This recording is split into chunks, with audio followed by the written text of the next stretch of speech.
जय हिंद दोस्तों, क्या हाल चाल। उम्मीद करता हूं कि आप लोग स्वस्थ होंगे, मस्त होंगे, तंदुरुस्त होंगे। अपनी हेल्थ का, अपनी फैमिली का और सबसे इंपॉर्टेंट चीज अपनी स्टडीज का बहुत खूबसूरत तरीके से ध्यान रख रहे होंगे।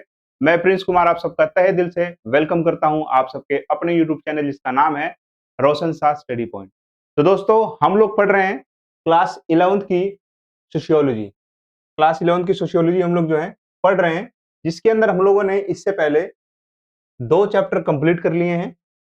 2 चैप्टर हम लोगों ने बहुत बेहतरीन तरीके से, मैंने आप लोग को प्रयास किया है कि मैं आप लोग को अच्छी तरीके से चैप्टर समझा सकूं। 2 चैप्टर हमने कंप्लीट कर लिए हैं। आज हम लोग पढ़ने वाले हैं क्लास 11 सोशियोलॉजी का जो है थर्ड चैप्टर हम लोग पढ़ेंगे, जिसका नाम है सामाजिक संस्थाओं की समझ, जिसको हम लोग इंग्लिश में बोलते हैं अंडरस्टैंडिंग्स ऑफ सोशल इंस्टीट्यूशंस। तो इस चैप्टर को हम लोग बहुत बेहतरीन तरीके से पढ़ेंगे। आप लोग के एग्जाम भी जो है बिल्कुल नजदीक आ चुके हैं। इसके बाद एक चैप्टर बचेगा, उसके बाद मैं आप लोग की जो है बिल्कुल प्रैक्टिस की वीडियोस बनाने वाला हूँ, जिसके अंदर हम लोग एमसीक्यूज को डिस्कस करेंगे, लॉन्ग क्वेश्चंस को डिस्कस करेंगे, फिर एक हम लोग सैंपल पर भी जो है डिस्कस करने वाले हैं।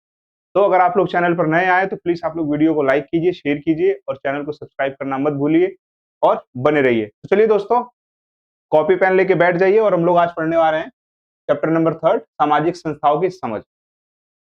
तो इसके अंदर हम लोग बेसिकली पढ़ेंगे social institutions and there types, कि भाई सोशल इंस्टीट्यूशन होता क्या है और उसके कौन कौन से प्रकार होते हैं। इसको हम लोग बेहतरीन तरीके से समझेंगे। तो चलिए शुरू करते हैं। तो सबसे पहले हम लोग समझेंगे सोशल इंस्टीट्यूशन, सामाजिक संस्थाएं। सामाजिक संस्था क्या होती है, तो एक बार हम लोग इंग्लिश में समझने का प्रयास करेंगे, एक बार हिंदी में। तो देखिए, इंग्लिश में सोशल इंस्टीट्यूशन की डेफिनेशन क्या होती है, इसको हम लोग समझने का प्रयास करते हैं। तो सोशल इंस्टीट्यूशन की जो डेफिनेशन होती है वो इंग्लिश में क्या है, तो देखिए, uh social institutions is an organised system, यानी कि जो एक सामाजिक संस्था होती है वो एक ऑर्गेनाइज होती है। ऑर्गेनाइज का मतलब क्या होता है, एक रणनीति के साथ, एक प्लानिंग के साथ उसको जो है इकट्ठा किया गया है। Of social relationship, values and practices that fulfil fundamental needs of society. इसका मतलब क्या हो गया कि भाई सामाजिक संस्था क्या है, एक संगठित व्यवस्था है। एक एक मतलब एक एकजुट एक व्यवस्था है जिसमें सामाजिक संबंध है, जिसके अंदर सोशल रिलेशन है। ठीक है ना, समाज के अंदर लोग रहते हैं, आपस में उनके रिलेशंस होते हैं। उसके बाद में मूल्य हैं, वैल्यूज और व्यवहार शामिल होते हैं, जो समाज की मूलभूत आवश्यकताओं को पूरा करते हैं। एक सोसाइटी की मूलभूत आवश्यकता क्या होती है कि भाई सब लोग मिलजुल करके रहें, सब अपना जीवन बेहतरीन तरीके से व्यतीत करें, ठीक है, खुश रहें। तो ये संस्थाएं व्यक्ति के आचरण को नियंत्रित करती हैं। इससे पहले हम लोगों ने जो चैप्टर नंबर सेकंड पढ़ा था, उसके अंदर हम लोगों ने पढ़ा था कि समाज किस तरह से नियंत्रित होता है। तो जो आपका ये सामाजिक संस्थाएं होती है ना, इनका सबसे बड़ा काम क्या होता है, इनका सबसे बड़ा काम होता है कि भाई सोसाइटी के अंदर थोड़े से कंट्रोल्स, थोड़ा सा नियंत्रण बना के रखना, ताकि जो है सब कोई अपना जीवन बेहतरीन तरीके से जी सके। ठीक है, तो उसके बाद में तथा समाज में व्यवस्था और निरंतरता बनाए रखती है। तो सोशल इंस्टीट्यूशन या सामाजिक संस्था का काम होता है समाज में बैलेंस बना के रखना। क्या बना के रखना दोस्तों, बैलेंस बना के रखना। अगर आप लोग समझो, अगर समाज के अंदर बैलेंस नहीं रहेगा ना, समाज के अंदर बैलेंस बहुत जरूरी है। बैलेंस नहीं रहेगा तो जो थोड़ा सा पावरफुल है, जो थोड़ा शक्तिशाली है, वो क्या करने की कोशिश करेगा, वो करने की ये कोशिश करेगा कि जो कमजोर लोग हैं, जो पैसे में कमजोर लोग हैं, वो उनको क्या करेगा, दबाएगा दोस्तों। ठीक है, उनको दबाएगा, उनका शोषण करेगा। उनका क्या करेगा दोस्तों, शोषण करेगा।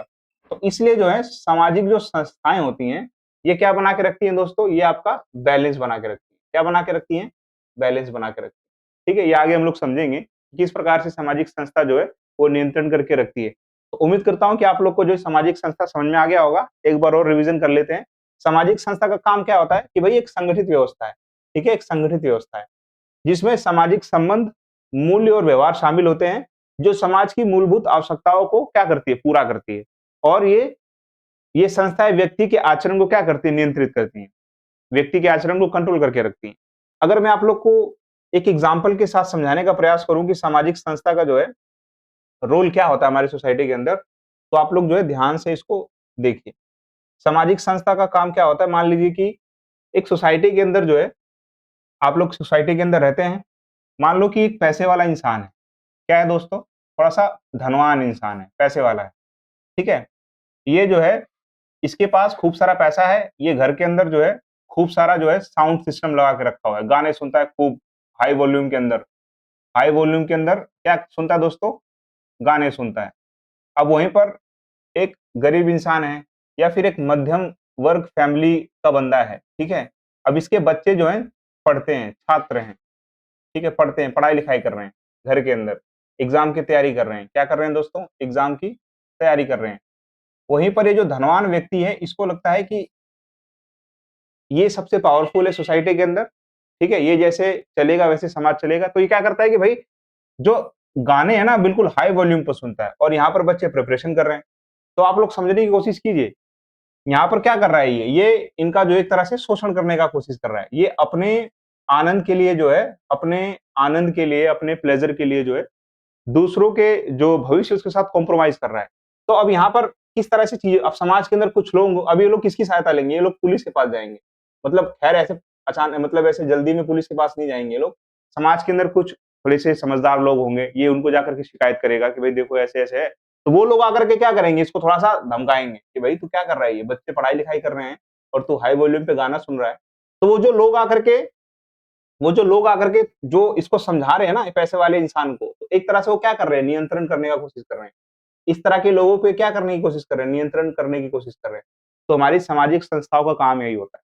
हमारी सामाजिक संस्थाओं का काम यही होता है कि भई समाज के अंदर जब एक तबका दूसरे तबके पे हावी होता है, डोमिनेंस स्थापित करने की कोशिश करता है, तो वो लोग आकर के क्या करते हैं? बीच बचाव करते हैं, संतुलन स्थापित करते हैं।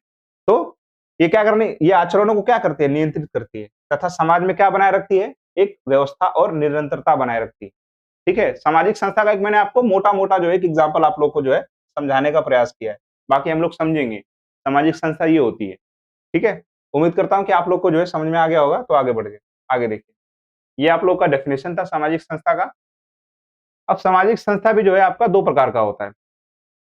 सामाजिक संस्था जो है होता है दोस्तों आपका, वो कितने प्रकार का होता है? 2 प्रकार का होता है। एक तो आपका जो है सोशल इंस्टीट्यूशन होता है औपचारिक और एक होता है अनौपचारिक। ये शब्द आप लोगों ने कई बार अपने जीवन में देखा होगा कि औपचारिक और अनौपचारिक का मतलब क्या होता है। ठीक है दोस्तों? औपचारिक सामाजिक संस्थाएँ और अनौपचारिक, जिसको इंग्लिश में बोलते हैं formal and informal social institution. ठीक है? तो सबसे पहले हम लोग बात करेंगे फॉर्मल सोशल इंस्टीट्यूशन के बारे में, कि भई फॉर्मल सोशल इंस्टीट्यूशन क्या होता है आपका? फॉर्मल इंस्टीट्यूशन के अंदर कौन-कौन सी चीज़ें आती हैं? औपचारिक सामाजिक संस्था। तो देखिए, इसकी एक बार हम लोग डेफिनिशन देख लेते हैं। तो डेफिनिशन क्या है इसकी? औपचारिक सामाजिक संस्थाएँ वे संस्थाएँ हैं जो आधिकारिक आधिकारिक यानी एडमिनिस्ट्रेटिव, संगठित और कानूनी रूप से मान्य होती हैं।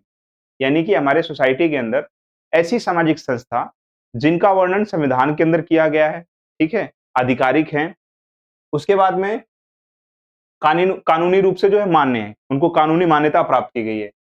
संचालन निश्चित नियमों उनके कुछ नियम, कायदे, कानून होते हैं। कानूनों, विनियमों के अनुसार होता है, इनकी सत्ता स्पष्ट रूप से परिभाषित होती है, यानी कि इनका काम लिखा गया है। पुलिस का काम संविधान के अंदर लिखा गया है कि भाई स्टेट लिस्ट के अंदर है, पुलिस का काम है भाई लॉ एंड ऑर्डर को मेंटेन करके रखना, ठीक है? हाँ, तथा इनका कार्यप्रणाली व्यवस्थित होती है, बिल्कुल सिस्टमैटिक होती है।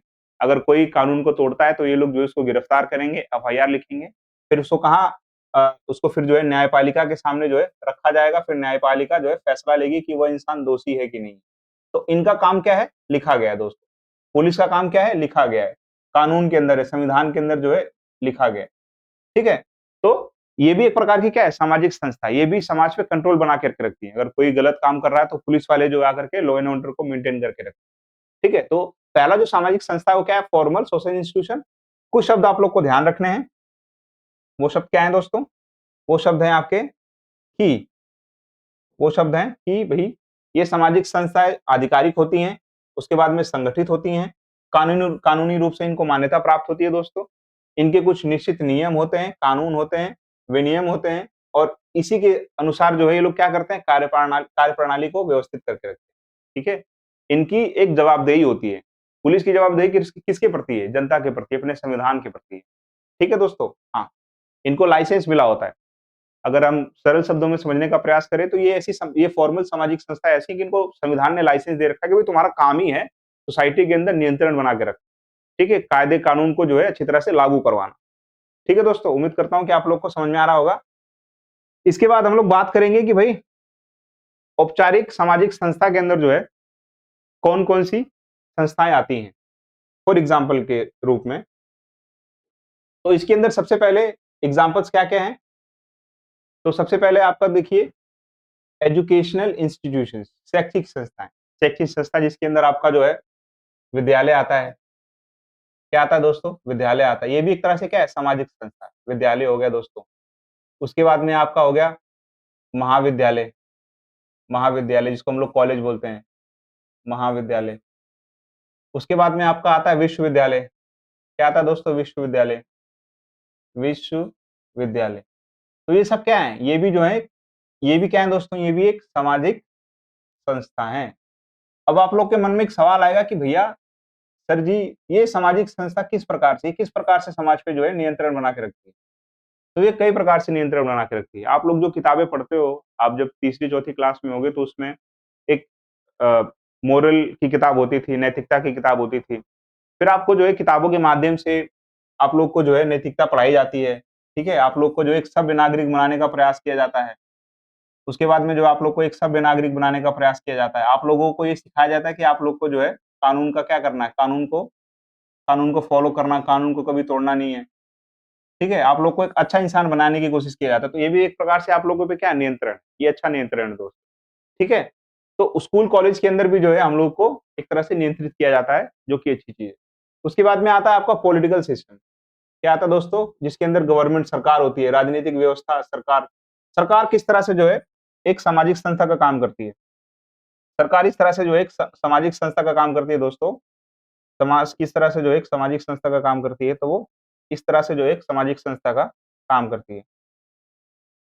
देखिए, सरकार अब आप लोग के मन में एक सवाल आएगा कि सरकार जो है किस प्रकार से एक सोशल इंस्टीट्यूशन है, किस प्रकार से जो है समाज के अंदर नियंत्रण बना रखने का प्रयास करती है। तो देखिए, हमारा जो पूरा गवर्नमेंट है, जो सरकार होती है ना दोस्तों, सरकार जो होती है, सरकार सरकार का काम होता है कानून बनाना, ठीक है? कानून बनाना। आप लोगों ने पढ़ा होगा कि भई हमारी जो है 3 चीज़ें बहुत इम्पोर्टेंट हमारे जिस पे जो हमारा देश चलता है। क्या दोस्तों? सबसे पहले आपका आता है सबसे पहले आता है आपका सबसे पहले आपका विधायिका। क्या है दोस्तों? विधायिका। क्या है दोस्तों? विधायिका। उसके बाद में आता है आपका कार्यपालिका। क्या आता है दोस्तों? कार्यपालिका, कार्यपालिका। उसके बाद में आता है आपका न्यायपालिका। क्या आता है दोस्तों? न्यायपालिका। अब आप लोग को मैं समझाऊँगा अच्छी तरह से किस प्रकार से जो है सरकार एक सामाजिक संस्था है। किस प्रकार से समाज के अंदर नियंत्रण, पीस, ठीक है, बना के रखती है। तो देखिए, सरकार आती है आपका विधायिका के अंदर, ठीक है? सरकार आती है आपकी विधायिका का मतलब होता है जहाँ पर सरकारें आकर के कानून बनाती हैं। विधायिका भी 2 प्रकार की होती है। एक होती है केंद्र की विधायिका, एक होती है आपकी केंद्र की और एक होती है आपकी राज्य की विधायिका, ठीक है? राज्य वाले को बोलते हैं विधानसभा। क्या बोलते हैं दोस्तों? विधानसभा। ध्यान रखिएगा। हर राज्य का अपना एक विधानसभा होता है जहाँ पर मुख्यमंत्री और जो लीडर ऑफ अपोजिशंस वगैरह होते हैं, सारे विधायक वहाँ पर बैठते हैं। केंद्र वाले का होता है, उसको बोलते हैं हम लोग संसद। क्या बोलते हैं दोस्तों? संसद बोलते हैं। क्या बोलते हैं?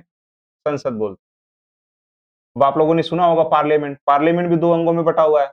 एक होता है आपका राज्यसभा, एक होता है आपका राज्यसभा, जिसको अपर हाउस बोला जाता है। राज्यसभा, एक होता है आपका लोकसभा। क्या होता है दोस्तों? लोकसभा होता है, ठीक है? और इसी का एक अंग होता है राष्ट्रपति। क्या होता है दोस्तों? राष्ट्रपति। इसी तरीके से यहाँ पर विधानसभा भी 2 भागों में बँटा हुआ है। एक तो आपका जो है प्रॉपर विधानसभा होता है, जिसको इंग्लिश में असेंबली बोला जाता है। और दूसरा जो इसका अंग होता है उसको बोलते हैं विधान परिषद, जो भारत के केवल 5 राज्यों में है। विधान परिषद, जिसको एमएलसी बोला जाता है, परिषद। और इसका एक और अंग होता है जिसको बोलते हैं राज्यपाल। क्या बोलते हैं? राज्यपाल। अब आप लोग सोचोगे कि मैंने इतना सारा कुछ बना दिया, तो अब ध्यान से देखिए, सरकार किस प्रकार से एक सामाजिक संस्था है, वो इस प्रकार से है कि भई सरकार का काम क्या है? केंद्र की सरकार है, वो कानून बनाती है। संसद के अंदर बैठ कर के जो है कानून बनाती है। वो कानून जो है आपका पूरे देश के अंदर क्या होता है? लागू होता है दोस्तों, ठीक है? पूरे देश के अंदर लागू होता है। वो इस तरह के कानून बनाती है जिस तरह से समाज के अंदर नियंत्रण बना रहे, ठीक है? इसी तरीके से राज्य सरकार भी जो कानून बनाती है राज्य सूची के अंदर, वो कानून कहाँ लागू होता है? वो पूरे राज्य के अंदर लागू होता है। ठीक है? तो उस कानून उन्होंने बनाया, अब कानून को जो है लागू करवाने का काम होता है कार्यपालिका के पास, जिसके अंदर आपके बड़े-बड़े आईएएस, आईपीएस, मंत्री वगैरह जो इसके अंदर शामिल होते हैं। इनका काम होता है इसको एग्ज़ीक्यूट करवाना, ज़मीनी स्तर पर, ठीक है? अगर मोदी जी ने बैठ कर के संसद के अंदर कोई कानून बनाया है, तो क्या उसको मोदी जी आकर के थोड़ी ना गाँव-गाँव में लागू करवाएँगे। उसका ज़िम्मेदारी किसको दिया गया है? वो आईएएस को दिया गया है, जिले का जो मालिक होता है, आईपीएस को दिया गया है, ठीक है? उसके बाद में अगर इन कानूनों को कोई तोड़ता है, मान लीजिए कि सरकार ने कानून बना दिया कि भई बनाया है ये कि भई जो है 14 साल तक के बच्चे को जो है एजुकेशन दिया जाना चाहिए। मान लो कि अगर कोई इसको फ़ॉलो नहीं करता है, ठीक है?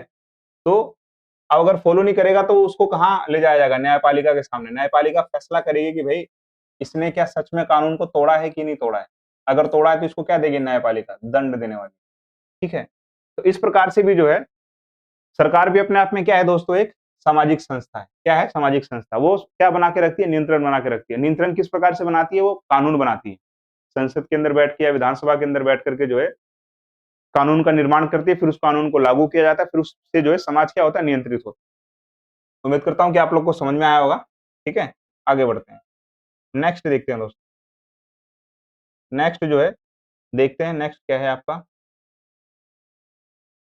तो देखिए, अगला है आपका जुडिशरी। अगला जो आपका सामाजिक संस्था है जुडिशरी है, न्यायपालिका भी है। मैंने आप लोगों को समझा दिया कि किस प्रकार से जो है न्यायपालिका एक सामाजिक संस्था है।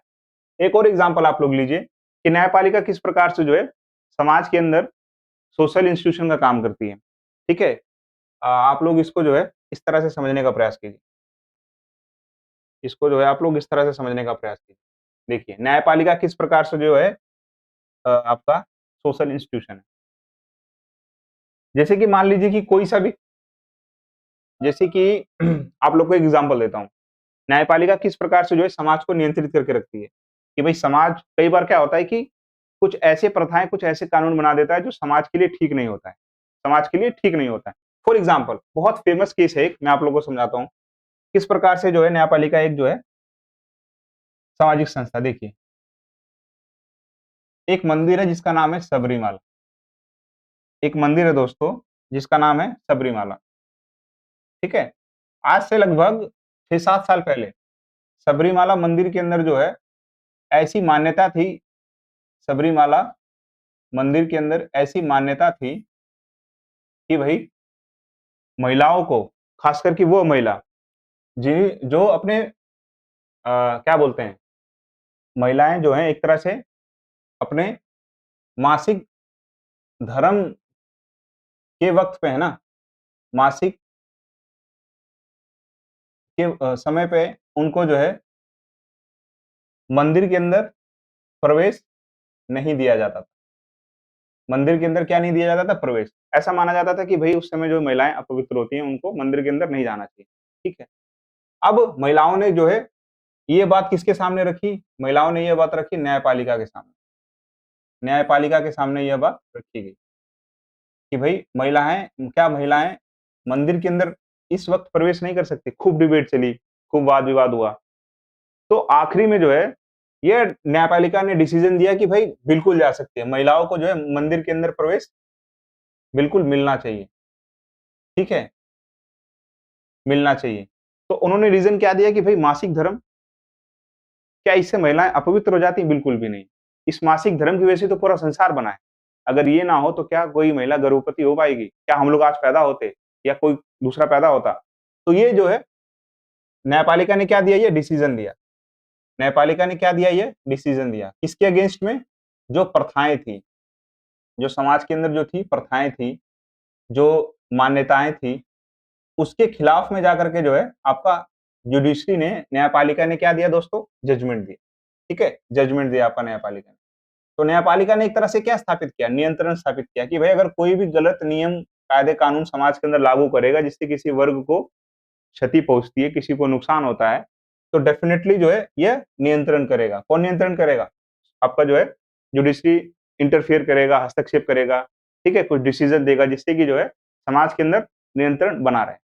और भी कई सारे केसेस आप लोग देख सकते हो, और भी कई सारे केसेस, फॉर एग्जांपल ये वाला केस था, मतलब जैसे कि आप लोग इसको एग्जांपल के तौर पर समझ सकते हो कि पहले क्या होता था कि भई छोटे बच्चे को जो है छोटे जो बच्चे होते हैं, उनको जो है फैक्ट्रियों के अंदर उनको जो है फैक्ट्रियों के अंदर या फिर कहीं पर भी जो है उनसे कार्य कराया जाता था।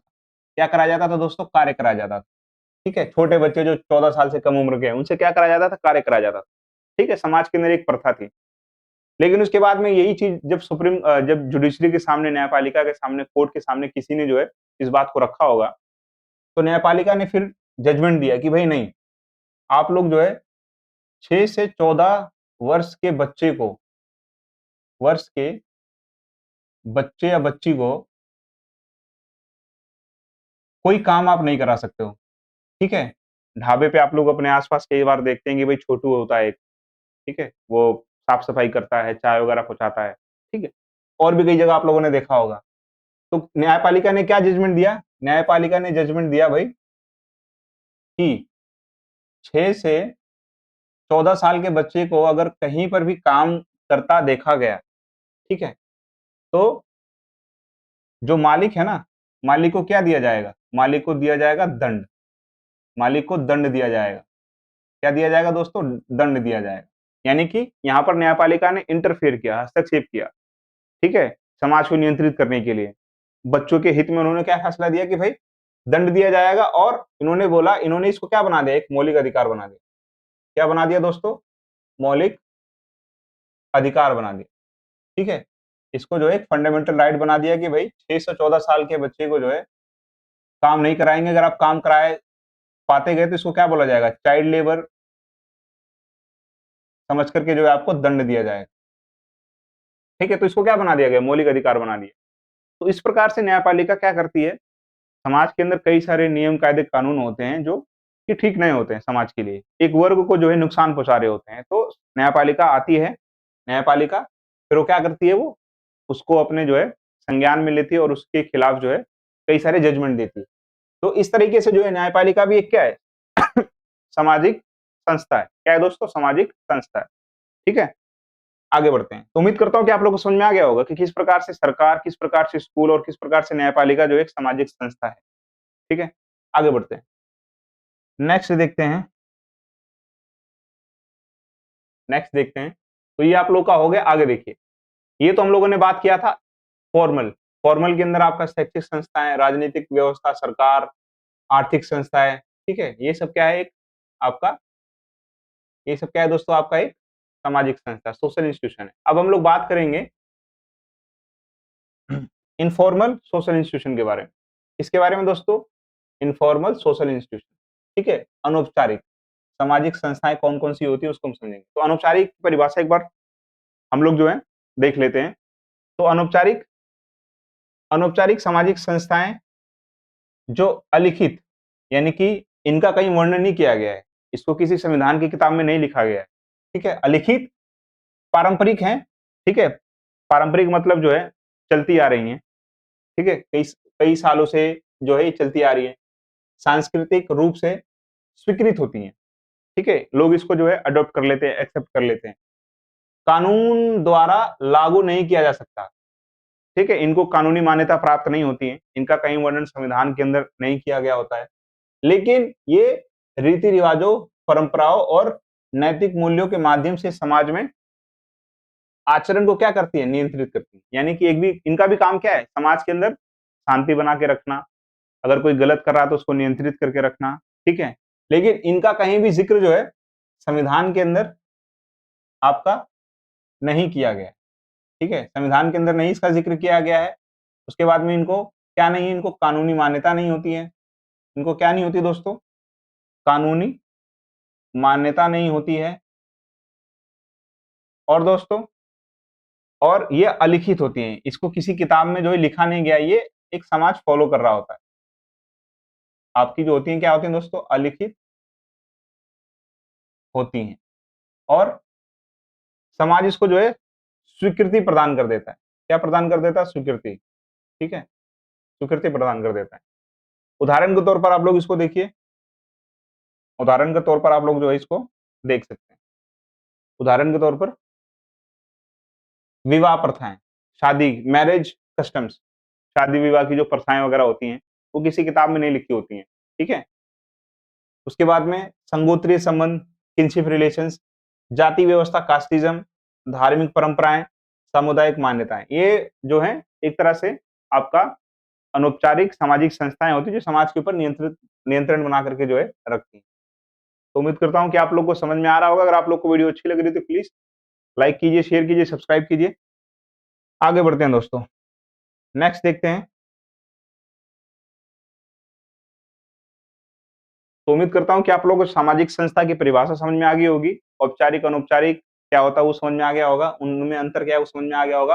अब हम लोग बात करने वाले हैं। अब हम लोग बात करेंगे दोस्तों different family structures in different societies. हमारी समाज के अंदर जो होते हैं परिवार के कई प्रकार होते हैं। ठीक है दोस्तों? परिवार के जो है कई प्रकार होते हैं। विभिन्न समाजों में परिवार की संरचनाएँ अलग-अलग होती हैं। ठीक है? टाइप्स ऑफ फैमिली स्ट्रक्चर्स, परिवार के संरचना के प्रकार। इसके अंदर हम लोग अलग-अलग परिवार की संरचना के प्रकार को जो है समझने का प्रयास करेंगे। तो देखिए, सबसे पहले हमारे सामने आता है जिसको हम लोग बोलते हैं न्यूक्लियर फैमिली। क्या बोलते हैं दोस्तों? जिसको हम लोग बोलते हैं न्यूक्लियर फैमिली। तो ध्यान से देखिए, ये शब्द आप लोगों ने कई बार जो है सुना होगा अपने लाइफ में, पूरे जीवन में। इंग्लिश में बोलते हैं इसको न्यूक्लियर फैमिली और हिंदी में बोलते हैं एकल परिवार। एकल परिवार क्या होता है? भैया इंग्लिश के अंदर इसको क्या बोलेंगे? कंसिस्ट ऑफ हस्बैंड, जिसके अंदर एक हस्बैंड पति होता है, उसकी वाइफ होती है, पत्नी होती है और उसके क्या होते हैं? बच्चे होते हैं। यानी कि मियाँ-बीवी और उसके बेटा-बेटी जो भी होंगे, ठीक है? तो उसको क्या बोलेंगे? एकल परिवार बोलेंगे, ठीक है? हिंदी में आप लोग देख लीजिए इसको, इसमें पति, पत्नी और उनके बच्चे शामिल होते हैं। एग्ज़ाम्पल के तौर पर common in modern industrial societies, जहाँ पर बहुत ज़्यादा औद्योगिकरण हो गया है, जहाँ पर लोग बहुत हाई-फाई हो गए, मॉडर्न हो गए हैं, तो वहाँ पर ये जो फैमिली का स्ट्रक्चर होता है ना, ये काफ़ी पाया जाता है। फॉर एग्ज़ाम्पल यूएसए जैसे देशों के अंदर, USA, United states of America, उसके बाद में यूनाइटेड किंगडम, अर्बन इंडिया जो आपका शहरी भारत है, यहाँ पर ये परिवार का जो है स्ट्रक्चर बहुत फेमस होता है। ठीक है? हुँ। उसके बाद में आप लोगों में भी से कई सारे जो बच्चे ऐसे होंगे जिनके माता-पिता जो है अपने माता-पिता को छोड़ कर के शहर आए होंगे, रोज़ी-रोज़गार की तलाश में। फिर जो है यहाँ पर रह कर के जो शादी-वादी कर ली होगी, फिर बच्चे हो गए होंगे, तो यहीं पर अब वो लोग सेटल हो चुके हैं। अब उनका गाँव से जो है कनेक्शन खत्म हो चुका है।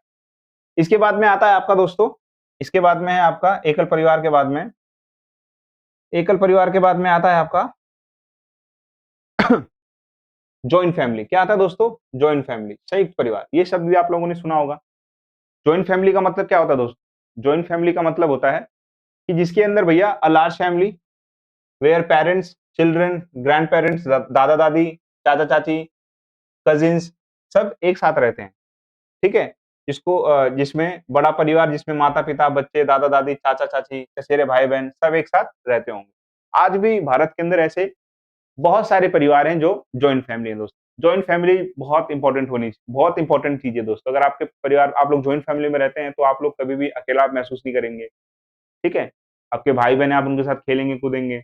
परिवार एक मिल-जुल करके रहता है। अगर किसी को प्रॉब्लम होती है तो दूसरा सदस्य हेल्प कर देता है। ठीक है दोस्तों? तो जॉइंट फैमिली के अपने बहुत सारे फ़ायदे होते हैं। और कहाँ पर आपका एकल परिवार न्यूक्लियर फैमिली, बेचारा एक ही कमाने वाला है पूरी फैमिली के अंदर। मान लो उसकी कभी तबीयत खराब हो जाती है तो पूरा परिवार सड़क पर आ जाता है। लेकिन यहाँ पर जॉइंट फैमिली के अंदर क्या होता है? दादा-दादी हैं भई, इमोशनल सपोर्ट के लिए। मान लो कि कल को कोई प्रॉब्लम हो जाती है तो चाचा देख सकता है, चाची देख सकती है। ठीक है? तो मिल-जुल करके रहते हैं बिल्कुल, ठीक है? संगठित रहते हैं बिल्कुल। इसके बाद में है आपका एक्सटेंडेड फैमिली। क्या है दोस्तों? एक्सटेंडेड फैमिली, जिसको हिंदी में बोलते हैं विस्तारित परिवार। इसका मतलब क्या होता है? A family structure that extends beyond the nuclear family including other relatives like grandparents, in-laws etcetera but may not live together. ठीक है? एक्सटेंडेड फैमिली हिंदी में देखते हैं, ऐसा परिवार जो एकल परिवार से आगे बढ़कर दादा-दादी, नाना-नानी, ससुराल संबंधियों आदि को शामिल तो करता है, लेकिन वो एक साथ नहीं रहते हैं। ठीक है?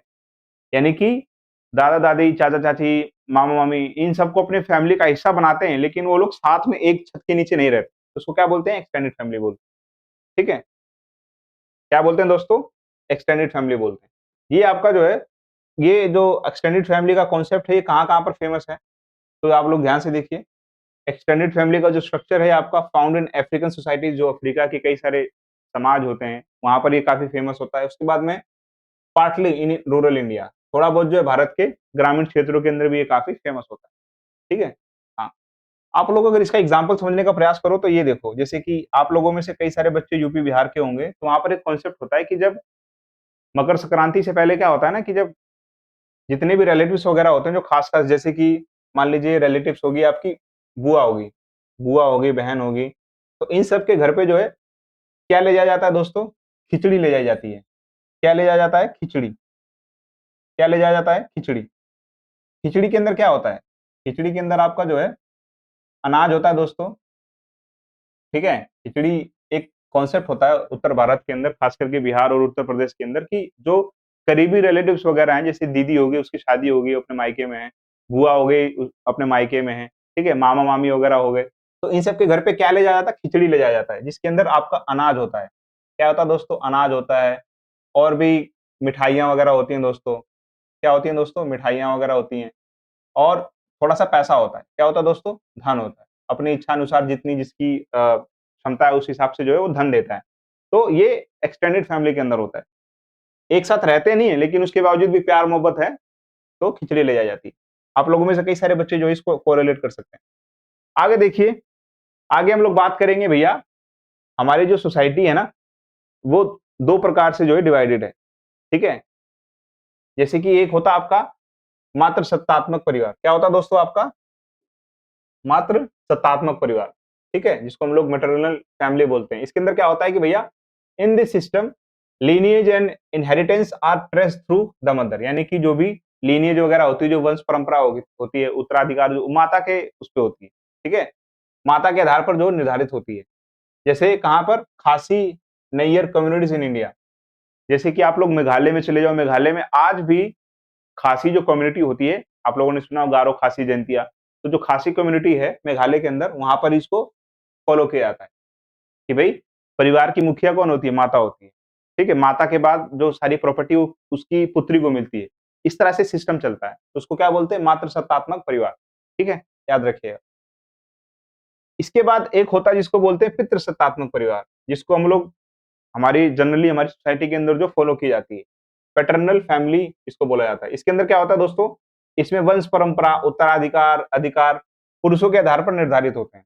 यानी कि माता-पिता मर गए तो पूरी संपत्ति जो होती है वो खैर तो बराबर हिस्सों में बढ़ती है, लेकिन बड़े बेटे को जो है ज़्यादा माना जाता है, बड़े बेटे को जो अधिकार दिए जाते हैं। इस तरीके से जो होता है। इसको कहाँ फॉलो किया जाता है? हमारे भारत के अंदर बड़ी कॉमन है ये। मिडल ईस्टर्न कंट्रीज़ में मैनी ट्रेडिशनल सोसाइटीज़ वगैरह इसको जो है फॉलो करती हैं। तो याद रखिएगा ये 2 शब्द मातृसत्तात्मक और पितृसत्तात्मक, ठीक है?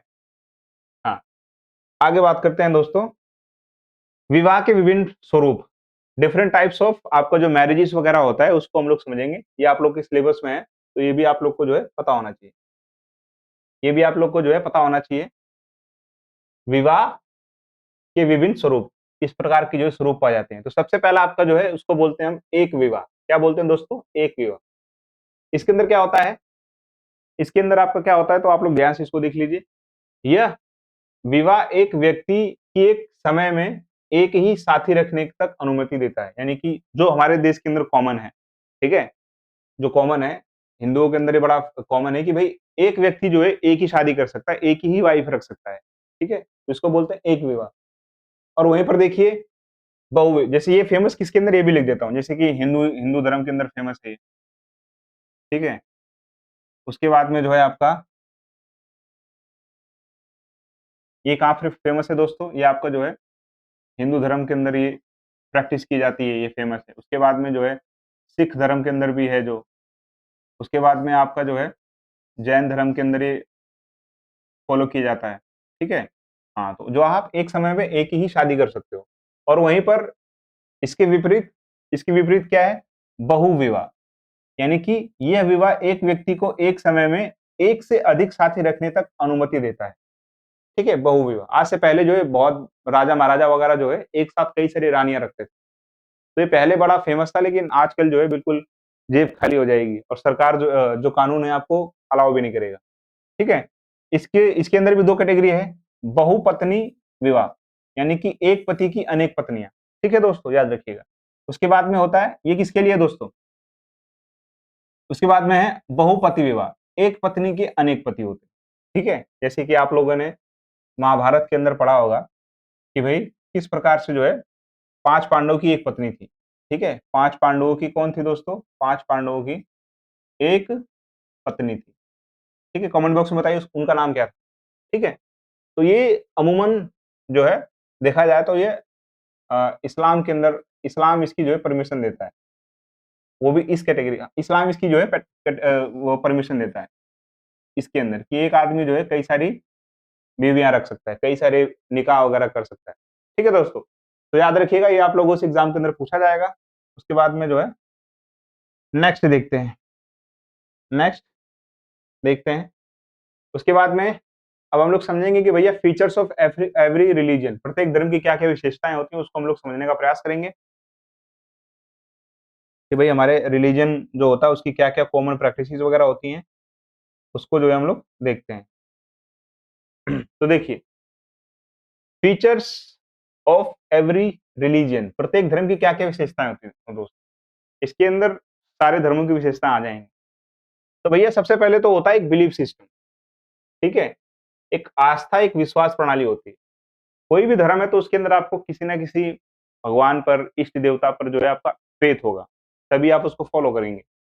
प्रत्येक धर्म के अंदर जो होता है ईश्वर, परम सत्ता या आध्यात्मिक शक्ति में विश्वास पर आधारित होता है। यानी कि कोई भी अगर किसी रिलीजन को फॉलो कर रहा है तो उसमें एक शक्ति होती है, एक पावर होती है जिसकी वो आराधना कर रहा होता है, जिसकी वो पूजा कर रहा होता है। उसके बाद में सेकंड है आपका उस धर्म की जो है सैक्रेड टेक्स्ट होंगी दोस्तों, किताबें होंगी और उसकी कुछ शिक्षाएँ होंगी, ठीक है? धर्मों में पवित्र ग्रंथ है, सिद्धांत है, नैतिक शिक्षाएँ होती हैं, जो अनुयायियों का मार्गदर्शन करती हैं, ठीक है? यानी कि कोई भी अगर आप रिलीजन फॉलो कर रहे हैं, अगर सोसाइटी के अंदर कोई रिलीजन एग्जिस्ट करता है, तो उसके अंदर पहली बात तो क्या होंगे, उनका अपना एक देवी-देवता होंगे। उसके बाद में कुछ किताबें होंगी, जिस किताबों को पढ़ कर के जो है वो जो है भगवान के करीब जाने की कोशिश करते होंगे, टीचिंग्स वगैरह होंगी। जैसे अगर एग्ज़ाम्पल के तौर पर आपको समझाऊँ मैं, तो सनातन धर्म के अंदर कौन-कौन सी किताबें आती हैं दोस्तों? सनातन धर्म के अंदर आपकी जो किताबें हैं, आपकी रामायण होंगी दोस्तों, रामायण, ठीक है? एक धार्मिक ग्रंथ है। उसके बाद में महाभारत होगी दोस्तों, महाभारत होगी, ठीक है? ये होगी फिर वेद पुराण वगैरह हो गए। आप लोगों ने सुना होगा कि भई 4 वेद होते हैं, ऋग्वेद, सामवेद, यजुर्वेद, सामवेद, ठीक है? अथर्ववेद। इसी तरीके से जो है आपका इस्लाम के अंदर भी भई, ठीक है? इस्लाम के अंदर भी किताबें हैं। एक आपकी कुरान है दोस्तों। क्या है दोस्तों? पवित्र कुरान होगी दोस्तों। उसके बाद में एक पुस्तक जो है आपकी हदीस, हदीस होगी दोस्तों, हदीस, ठीक है? स्पेलिंग में अगर मिस्टेक हो तो माफ़ कर दीजिएगा। इसी तरीके से आप लोग सिख धर्म के अंदर चले जाइए। सिख सिख धर्म जो है इसकी इनके अंदर भी एक पवित्र पुस्तक है, जिसको बोला जाता है दोस्तों आपका अ, जिसको गुरु नानक जी ने कई सारे गुरुओं ने मिल कर के लिखा था। गुरु ग्रंथ साहिब। क्या बोलते हैं इसको? गुरु ग्रंथ साहिब। क्या बोलते हैं दोस्तों? गुरु ग्रंथ साहिब। बहुत पवित्र किताब है, ठीक है? इसी तरीके से जो है हर जैसे आप फिर उसके बाद में बौद्ध धर्म की ले लीजिए। बौद्ध धर्म की भी कई सारी जो हैं पुस्तकें हैं, ठीक है? बौद्ध धर्म की भी कई सारी जो है पवित्र पुस्तकें हैं, जिसके अंदर अच्छी-अच्छी बातें लिखी हैं। वो जो है 3 पुस्तकें हैं दोस्तों। इसकी कितनी पुस्तकें हैं? 3 पुस्तकें हैं। आपका सुत्त पिटक हो गया, क्या बोलते हैं? सुत्त पिटक। उसके बाद में अभिधम्म पिटक, अभिधम्म पिटक। फिर उसके बाद में आती है आपका विनय पिटक। क्या आती है दोस्तों? विनय पिटक, ठीक है? ये किताबें आम लोगों के लिए भी ज़रूरी होती हैं और जो अनुनायी होते हैं, बौद्ध भिक्षु वगैरह होते हैं, तो उनके लिए भी ये किताबें बहुत ज़रूरी होती हैं। तो ध्यान रखिएगा। मैं क्या कहने की कोशिश कर रहा हूँ कि हर धर्म की जो है अपनी पवित्र ग्रंथ होते हैं, सिद्धांत होते हैं और नैतिक शिक्षाएँ होती हैं। ठीक है? आगे देखिए, उसके बाद में क्या है दोस्तों, उसके बाद में है आपका कि भई रिचुअल्स एंड वर्शिप अनुष्ठान और उपासना यानी कुछ ना कुछ क्रियाक्रम वगैरह होंगे, कुछ कर्मकांड वगैरह होंगे। प्रत्येक धर्म में जो है अनुष्ठान, पूजा पद्धति, प्रार्थना की व्यवस्था होती है। उदाहरण के तौर पर इस्लाम धर्म के अंदर लोग मस्जिद में जाते हैं, रोज़े रखते हैं।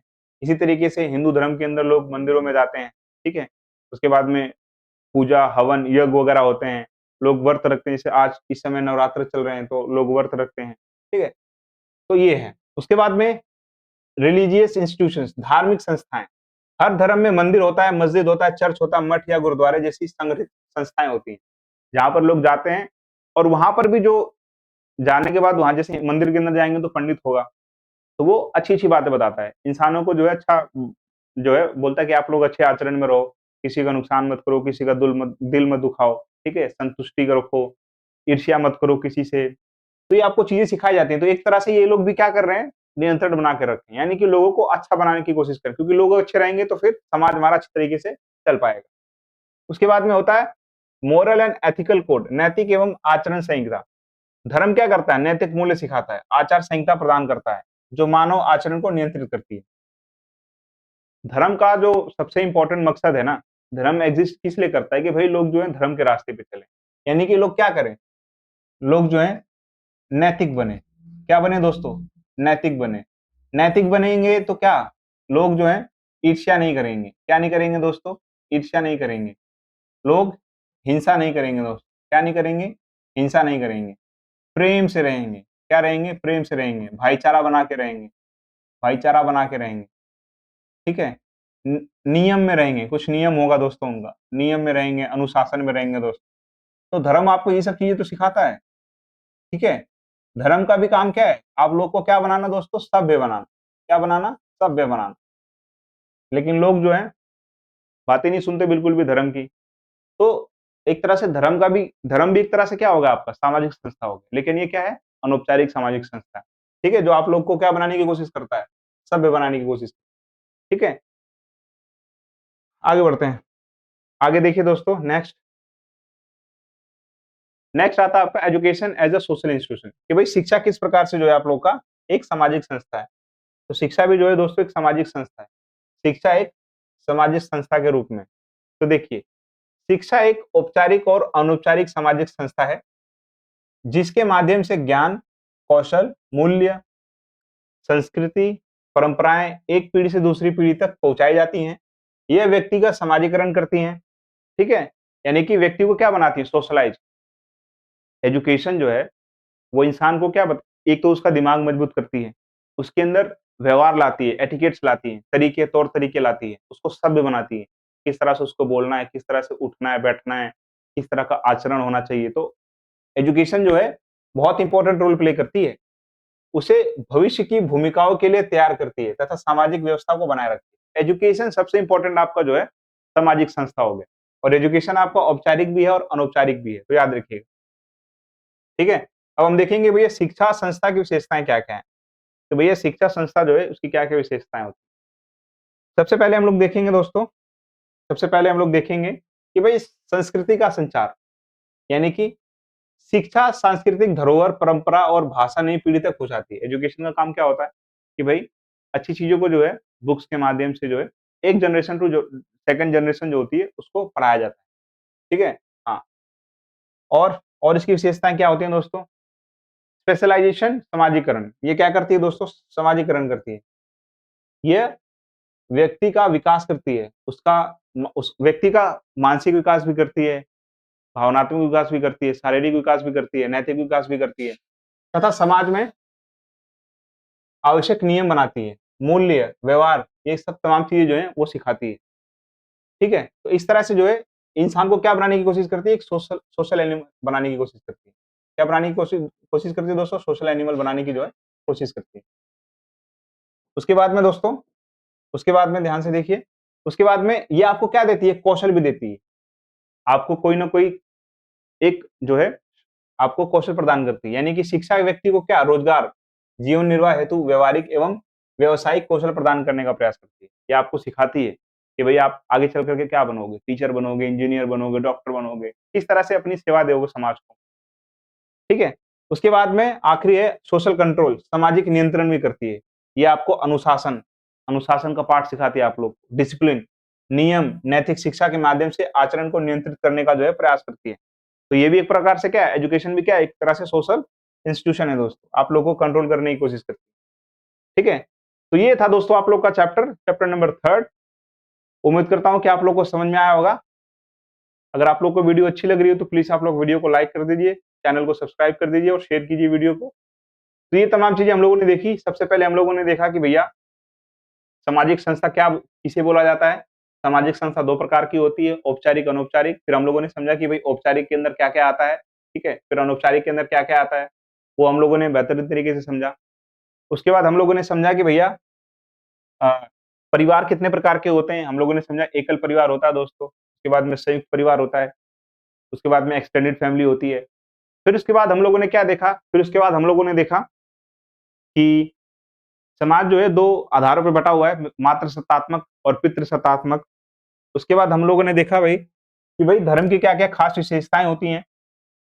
उसके बाद में धर्म की विशेषताएँ देखी हम लोगों ने। फिर हम लोगों ने देखा कि भाई एजुकेशन, शिक्षा किस प्रकार से जो है एक सामाजिक संस्था के रूप में काम करता है।